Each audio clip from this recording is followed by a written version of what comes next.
People love to hate on Jordan Poole right now. A clip went viral of him being a diva during a timeout.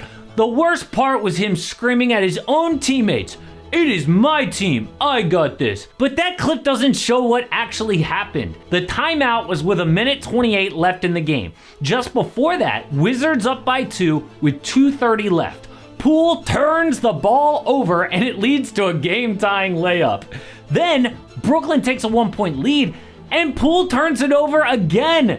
The Nets then hunt Poole on defense. Mikal Bridges gets the switch, takes Poole one-on-one, dances, hits the fadeaway dagger. So they call a timeout and Poole is furious at himself. But the viral clip starts off with mad he got looked off, meaning Poole wanted the ball but his teammate wouldn't pass it. That's just false, and it makes you suspicious of all the other captions. "It's my team, I got this." Are you sure? I'm not a lip reader, but that is not what he is saying. This clip was made to make Jordan Poole look bad. But why? He makes himself look horrible already. 2 turnovers and got hunted on defense to lose a game. Do we really need to lie about him being a diva too? No, Jordan Poole is finding out a harsh truth about the NBA. But first, I made a huge mistake that I'm really embarrassed about. When I was younger, I built my credit the old school way, which is to get a department store card and buy a bunch of stuff I don't need. What was I thinking? I literally bought these. Am I embarrassed? Yes, I'm embarrassed. But you don't have to do this. We now have a Chime Secured Credit Builder Visa credit card. The credit builder is just a better way to build your credit. You build your credit score safely with everyday purchases and on-time payments. Imagine that. Plus, there's no annual fee and you can use it anywhere that you already use a Visa credit card. There's no credit check to get started. You get your Chime checking account. With that, get paid up to 2 days earlier with a qualifying direct deposit. You got fee-free overdraft with Spot Me Overdraft up to $200. You ditch all the monthly fees. Chime has no monthly minimum balance or overdraft fees and access to 60,000 plus fee-free ATMs. That is more than the top 3 national banks combined. So look, your credit's a big deal. Look at what I did to build my own credit. You can build yours up with Chime. Just open a Chime checking account with a $200 plus qualifying direct deposit to get started. Just go to chime.com/amhoops. That is chime.com/amhoops. All that, and it helps the channel. Now I have to read this next part legally. Let's see if I can get it in one try. The Chime Credit Builder Visa credit card is issued by Stride Bank and a member FDIC. Chime checking account and $200 qualifying direct deposit required to apply. Out-of-network ATM withdrawal fees may apply. On-time payment history may have a positive impact on your credit score. Late payment may negatively impact your credit score and results may vary. Paul Pierce said, Jordan Poole finding out how hard it is to be the man. When the scouting report is all about you, it's tough. Exactly. People forget, when Poole came into the league, everyone thought he was a bust. He was the 28th pick in the 2019 draft, right after they lost to the Raptors. Klay and Steph were injured basically his whole rookie year, and Poole was statistically the worst player in the NBA. So he was sent to the G League, and during the pandemic shutdown, he went to work. He upped his play from 8 points a game to 12 at better efficiency. But in 8 games without Steph Curry, 22 points a night on 47% shooting, 39% from deep. A preview at how elite he would become.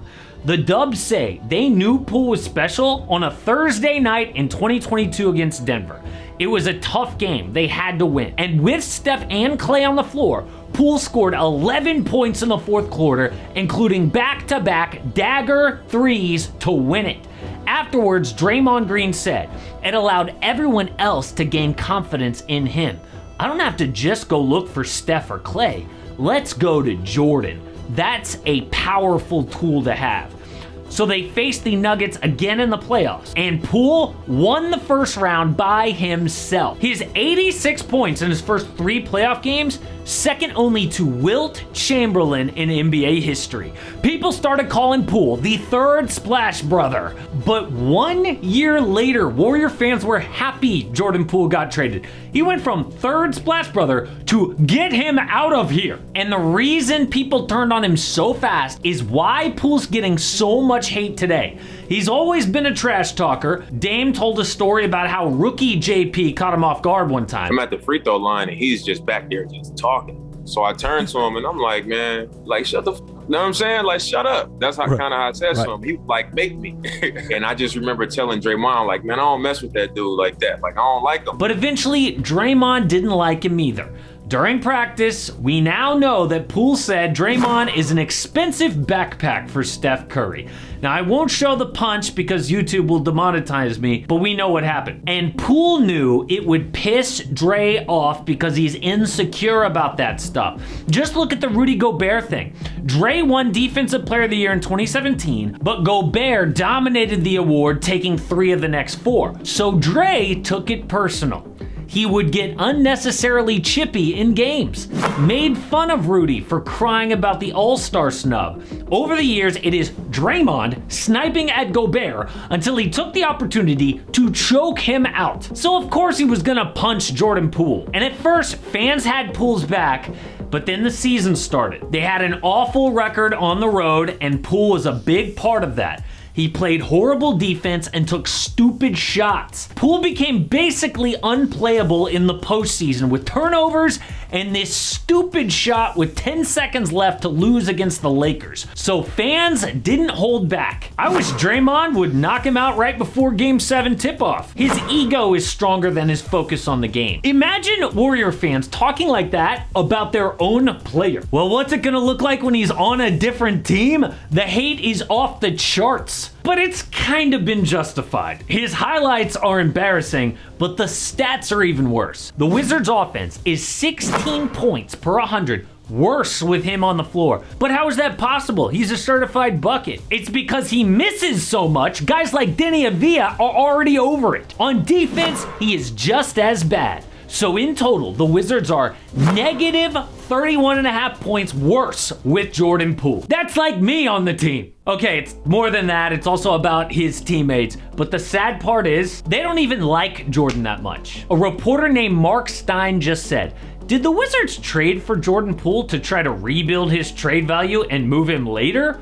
Or to make him a cornerstone player of their future? My sense from speaking to various league observers, they plan on trading him. They don't even believe in Jordan for the future. Instead, they are using him to suck and get the '1 pick. And what kind of effect will that have on his career? Now, the '1 pick next year could be one of 3 players. The first is Alex Sarr, a 7'1" center in Australia who is an elite defensive 18-year-old. Then, Ron Holland in the G League, a 6'6" wing who dropped 26 and 5 steals against Alex Sarr's own team. And number 3 is Isaiah Collier, a 6'3" guard who is Bronny James's teammate at USC. One of these could be the Wizards' actual future. Jordan Poole will be an afterthought. What's his reputation gonna be after all that losing? Who wants him? Maybe the Warriors? Everyone got excited after their 6-2 start, but that was all fueled by Steph Curry. Once he came back down to earth, the Dubs fell with him. Klay Thompson is starting slow, as usual. And did you see him blow that layup against Minnesota? That's the kind of thing you see from older players past their prime.